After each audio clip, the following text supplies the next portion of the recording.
নমস্কার বন্ধুরা, আমি হিরাস কিচেনে আপনাদের সকলকে অনেক অনেক স্বাগত জানাই।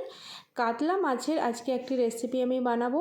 এই রেসিপিটি একবার খেলে বারবার কিন্তু এটা বানাতে আপনারা বাধ্য হবেন। এটা এত সুন্দর খেতে।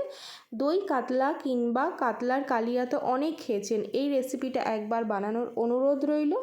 দেখবেন বারবার এটাকেই বানাতে ইচ্ছা করবে। এই রেসিপিটা এত সুন্দর হয় খেতে। রেসিপির জন্য আমি এখানে 500 গ্রাম কাতলা মাছ নিয়েছি। মাছগুলোকে আমি একটু বড় বড় সাইজের কেটে নিয়েছি, আপনারা আপনাদের ইচ্ছে খুশি কেটে নিতে পারেন। তারপরে মাছটাকে আমি ম্যারিনেশন করব। তার জন্য নুন, হলুদ, লাল লঙ্কার গুঁড়ো 1/2 চামচ আর 1 চামচ সর্ষের তেল, সুন্দর করে এই 4টে উপকরণকে মাছের সঙ্গে আমি এটাকে মিশিয়ে নেব। তারপরে এটাকে আধা ঘন্টার জন্য আমি রেখে দেব মাছটাকে। আপনাদের হাতে সময় কম থাকলে এটাকে নুন হলুদ মাখিয়েই কিন্তু আপনারা সুন্দর করে ভেজে নিতে পারেন। আর এই রেসিপিটার জন্য একটি সিক্রেট মশলা বানাতে হবে। চলুন তাহলে সেই মশলাটা দেখে নিই। তার জন্য আমি এখানে 2টো পেঁয়াজ নিয়েছি মিডিয়াম সাইজের, 4-5টা কাঁচা লঙ্কা নিয়েছি আমি এখানে পাকা লঙ্কা, তারপরে 2 ইঞ্চি আদা, 10 কোয়া রসুন, 1/2 চামচ হলুদ সর্ষে, 1/2 চামচ কালো সর্ষে, 1/2 চামচ জিরে, 1/2 চামচ গোটা ধনিয়া, আর এখানে 1/2 চামচ হলুদ গুঁড়ো, 2 চামচ সর্ষের তেল। সমস্ত উপকরণগুলোকে সুন্দর একটা মিহি পেস্ট করে নিয়েছি। দেখুন, এই মশলাটা কিন্তু দিয়ে এই কাতলা মাছের রেসিপিটা করলে অসম্ভব ভালো হয় খেতে। আপনাদের কাছে রিকোয়েস্ট রইল, আপনারা কিন্তু অবশ্যই এই রেসিপিটা বানাবেন।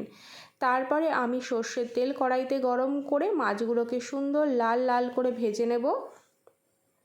আমি একটু ঢাকা দিয়ে ভাজছি এই কারণে, যেহেতু মাছের পিসগুলো একটু বড় বড় আমি করেছি, তাহলে সুন্দর করে ভেতর থেকেও কিন্তু মাছটা রান্না হয়ে যাবে। যার জন্য আমি এটা ঢাকনা দিয়ে সুন্দর করে ভেজে নিচ্ছি। আর ঢাকনা দিয়ে ভাজলে অনেক সময় গ্যাসের ওভেনটা কিন্তু ময়লা হয়ে যায়, মাছ ভাজতে গেলে তেল ছিটে। এভাবে ঢাকনা দিয়ে মাছ ভাজলে কিন্তু আপনাদের গ্যাসের ওভেনটা একটু কম নোংরা হবে। দেখুন, সুন্দর করে লাল লাল করে আমি ভেজে নিয়েছি। এইভাবে সাবধানে মাছগুলোকে তুলে নেব।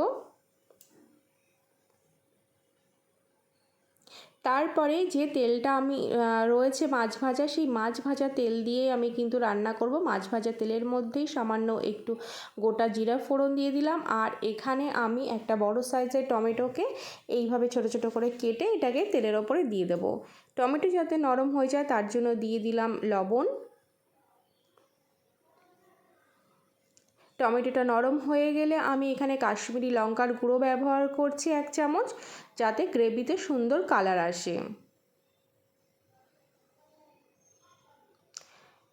লঙ্কা থেকে কাঁচা ফ্লেভারটা চলে গেলে তারপরে আমি যে পেস্টটা বানিয়ে রেখেছিলাম সেই পেস্টটা আমি দিয়ে দিচ্ছি মশলার ভেতরে। সুন্দর করে টমেটোর সঙ্গে আর লঙ্কার সঙ্গে এটা মিশিয়ে নেব আমি। আর এই মশলাটা কিন্তু একটু থিক হয়, যেহেতু তার জন্য হালকা আছে গ্যাসের ফ্লেমটা কিন্তু আপনারা কম রাখবেন। আর এটা সুন্দর করে রান্না করে নেবেন। যতক্ষণ না গ্রেভি থেকে তেল ছেড়ে দিচ্ছে ততক্ষণ কিন্তু হালকা আছে এটা নেড়ে নেড়ে বারবার রান্না করে নেবেন। আর মশলার পাত্রটা ধুয়ে আমি সামান্য একটু জল এখানে ব্যবহার করলাম। দেখতেই পাচ্ছেন সুন্দর কিন্তু তেল ছেড়ে দিচ্ছে। আর আমি এখানে গরম জল গ্রেভির জন্য ব্যবহার করছি। যে কোনো রান্নায় গরম জল ব্যবহার করলে কিন্তু রান্নার স্বাদটা অনেকটাই বেড়ে যায়। এর জন্য আমি একটু গরম জল ব্যবহার করার চেষ্টা করি। ঝোলটা আপনারা আপনাদের ইচ্ছা খুশি রাখতে পারেন। ঝোলটা যখন সুন্দর ফুটে উঠবে তারপরে আমি মাছগুলো ব্যবহার করব। আমার একটু লবণটা সামান্য কম মনে হয়েছিল, তার জন্য একটু সামান্য লবণ অ্যাড করলাম। আর একটু সামান্য আমি কয়েক দানা চিনি ব্যবহার করেছিলাম যখন মশলাটা কষাচ্ছিলাম। সেটা হচ্ছে সম্পূর্ণ অপশনাল। যদি আপনারা রান্নায় চিনি ব্যবহার করতে না ভালোবাসেন স্কিপ করে যেতে পারেন। রান্নায় চিনি ব্যবহার করলে কিন্তু রান্নার কালারটা অনেক বেশি ভালো হয়, টেস্টটা ব্যালেন্স হয়।